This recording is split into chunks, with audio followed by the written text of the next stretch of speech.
اعوذ باللہ من الشیطان الرجیم، بسم اللہ الرحمن الرحیم۔ السلام علیکم مائی ڈیئر اسٹوڈنٹس، سب اپنی مطالعہ اسلام کی کتاب نکالیں۔ آج ہم سبق نمبر 1 کی پڑھائی کریں گے۔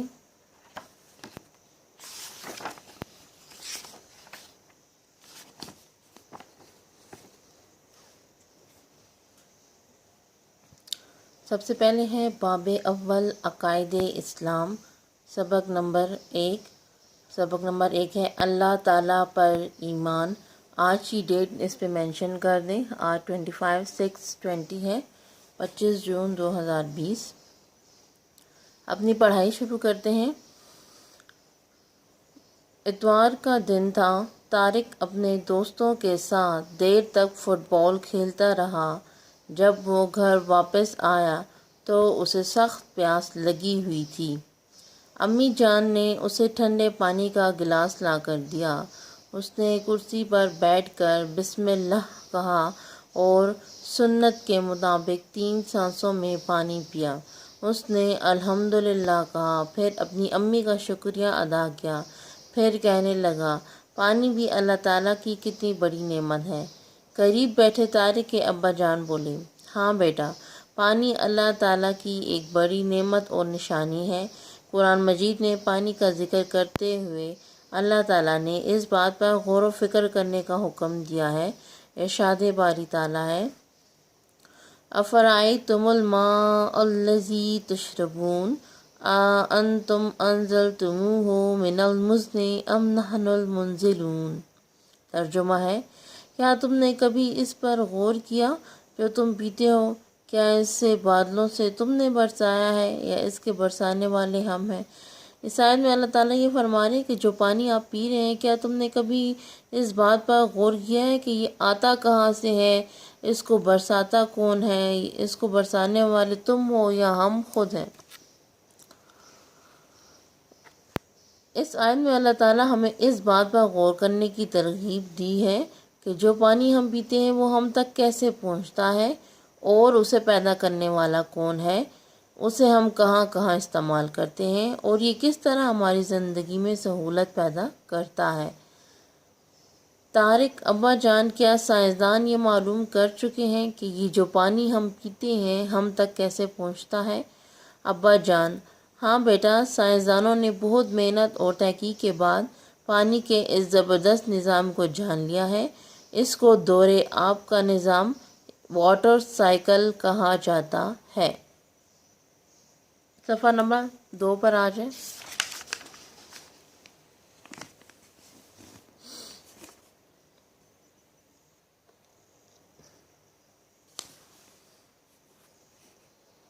طارق ابا جان، یہ دور آب کا نظام کیا ہے؟ ابا جان، اللہ تعالیٰ نے زمین کے بہت بڑے حصے پر سمندروں، دریاؤں، نہروں اور ندی نالوں کی صورت میں پانی کے بہت سے ذخائر بنائے۔ سورج کی حرارت سے یعنی سورج کی گرمی سے یہ جو پانی ہے بخارات بن کر بلندی کی طرف چلا جاتا ہے اور بادلوں کی صورت اختیار کر لیتا ہے۔ یہ بادل ہوا میں ادھر ادھر تیرتے رہتے ہیں۔ زمین سے بلندی پر فضا میں بہت ٹھنڈک ہے۔ جب بادل کسی زیادہ ٹھنڈی جگہ پر پہنچتے ہیں تو ان میں موجود پانی کے ننھے قطرے ٹھنڈے ہو کر ایک دوسرے میں مل جاتے ہیں۔ اس طرح یہ بڑے قطروں کی صورت اختیار کرنا شروع کر دیتے ہیں۔ پھر یہ جب قطرے ہوا سے زیادہ وزنی ہو جاتے ہیں تو بارش کی صورت میں زمین پر برسنے لگتے ہیں۔ بارش کا کچھ پانی زمین کے اندر جذب ہو جاتا ہے اور کچھ ندی نالوں اور دریاؤں میں سے ہوتا ہوا سمندر میں واپس چلا جاتا ہے۔ زمین میں جذب شدہ پانی کو انسان مختلف طریقوں سے نکال کر استعمال کرتے ہیں۔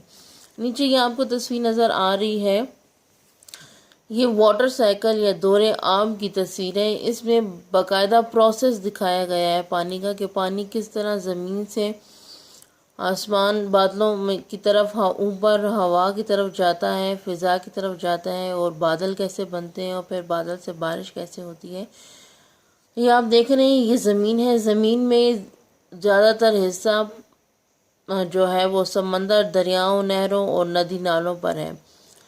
یہ پانی جو ہے سورج کی گرمی کی وجہ سے، سورج کی حرارت کی وجہ سے جو ہے وہ بخارات بننا شروع ہو جاتا ہے۔ یہ بخارات یعنی بھاپ بن کے ہوا اوپر اڑنا شروع ہو جاتا ہے تو یہ بادل کی شکل اختیار کر لیتے ہیں۔ جب یہ اکٹھے ہوتے ہیں تو یہ بادل کی شکل اختیار کر لیتے ہیں۔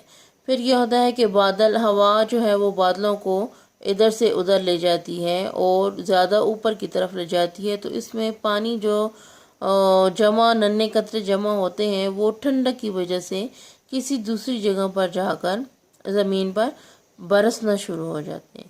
یہی پانی جو ہے دوبارہ پہاڑوں پر، جنگلات میں اور پھر دوبارہ جو ہے زمین میں ندی نالوں کے ذریعے جو ہے وہ دوبارہ زمین کی طرف، سمندر کی طرف اکٹھا ہونا شروع ہو جاتا ہے، اور جو پانی جو کچھ زمین نے جذب کیا ہوتا ہے تو وہ پانی بھی، زمین کا جذب شدہ پانی بھی اپنا راستہ بنا کر، زمین کے اندر ہی اپنا راستہ بنا کر دوبارہ سمندر یا دریا کی طرف اکٹھا ہو جاتے ہیں، اور پھر دوبارہ یہی سلسلہ چلتا رہتا ہے۔ یہ دور آپ کا نظام ہے، اس کو واٹر سائیکل کہتے ہیں۔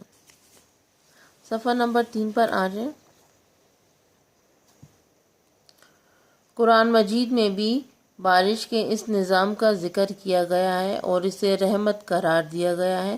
سورہ الاعراف میں اللہ تعالیٰ فرماتے ہیں هُوَ الَّذِي يُرْسِلُ الرِّيَاحَ بُشْرًا بَيْنَ يَدَيْ رَحْمَتِهِ حَتَّى إِذَا أَقَلَّتْ سَحَابًا ثِقَالًا سُقْنَاهُ لِبَلَدٍ مَّيِّتٍ فَأَنزَلْنَا بِهِ الْمَاءَ فَأَخْرَجْنَا بِهِ مِن كُلِّ الثَّمَرَاتِ۔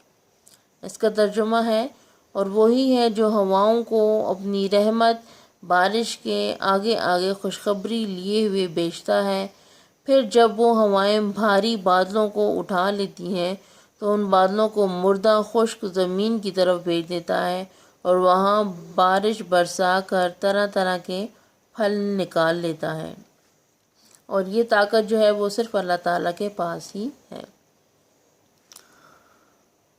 طارق ابا جان، اس آیت میں تو اللہ تعالیٰ نے ہمیں بارش کا سارا نظام واضح طور پر بتا دیے۔ ابا جان: جی ہاں بیٹا، اللہ تعالیٰ کائنات کا خالق ہے، وہ کائنات میں اس میں پائی جانے والی تمام مخلوقات کے بارے میں پورا علم رکھتا ہے۔ کائنات کی کوئی چیز اس کی نگاہوں سے مخفی نہیں ہے، مخفی یعنی چھپی ہوئی نہیں ہے۔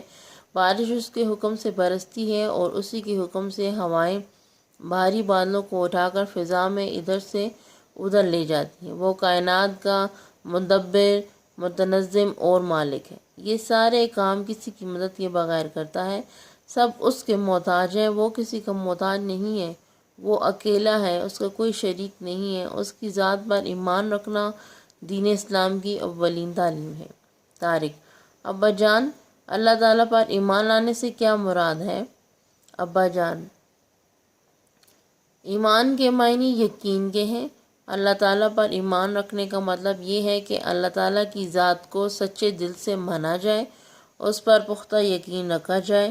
مسلمان کلمہ شہادت کے پہلے حصے میں اس بات کی گواہی دیتے ہیں کہ اللہ کے سوا کوئی عبادت کے لائق نہیں، وہ ایک ہے، اس کا کوئی شریک نہیں۔ یہ دین اسلام کا سب سے پہلا اور بنیادی عقیدہ ہے۔ دین کی اصطلاح میں اس کو عقیدہ توحید کہتے ہیں۔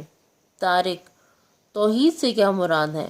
ابا جان: توحید کا مطلب ہے اس بات پر یقین رکھا جائے کہ اللہ تعالیٰ کا کوئی شریک نہیں ہے، کائنات میں کوئی اس کی برابری کرنے والا نہیں ہے، صرف اس کی عبادت کرنی چاہیے اور اسی سے مدد مانگنا چاہیے۔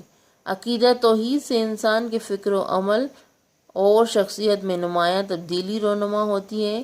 یہ انسان میں عجز و انکساری، پرہیزگاری اور وسعت نظر پیدا کرتا ہے۔ یہ انسان کے دل میں اطمینان اور سکون کی کیفیت پیدا کرتا ہے۔ یعنی جس کا اللہ پر ایمان آ جائے، جو وہ یہ مانے کہ اللہ ایک ہے، اس کے سوا کوئی معبود نہیں ہے، تو وہ انسان، اس کے دل میں ہمیشہ کے لیے ایک اطمینان اور سکون پیدا رہتا ہے۔ اس کے دل میں عاجزی، انکساری ہوتی ہے، پرہیزگاری پیدا ہو جاتی ہے، وسعت نظر ہو جاتا ہے۔ عقیدہ توحید کو دل میں پختہ کرنے سے انسان میں استقامت اور بہادری کا جذبہ پیدا ہوتا ہے اور وہ صرف اللہ تعالیٰ سے ہی ڈرتا ہے۔ ہمیں چاہیے کہ ہم اپنے دلوں میں عقیدہ توحید کو پختہ کریں، کیونکہ یہی دین اسلام کی بنیاد اور حقیقی کامیابی کا ذریعہ ہے۔ نیچے آپ کو نظر آ رہا ہے لکھا ہوا ہے، کیا آپ جانتے ہیں پانی 2 گیسوں آکسیجن اور ہائیڈروجن کا مجموعہ ہے۔ ایکچولی پانی جو اللہ تعالیٰ کی اتنی بڑی نعمت ہے وہ 2 گیسوں سے بنا ہے، ہائیڈروجن اور آکسیجن کو ملا کر بنا ہے۔ مائی ڈیئر اسٹوڈنٹس، آپ نے اس سبق کی اچھے سے آج پڑھائی کرنی ہے۔ آج کا ہوم ٹاسک آپ کا اس یونٹ کی پڑھائی ہے۔ Thank you.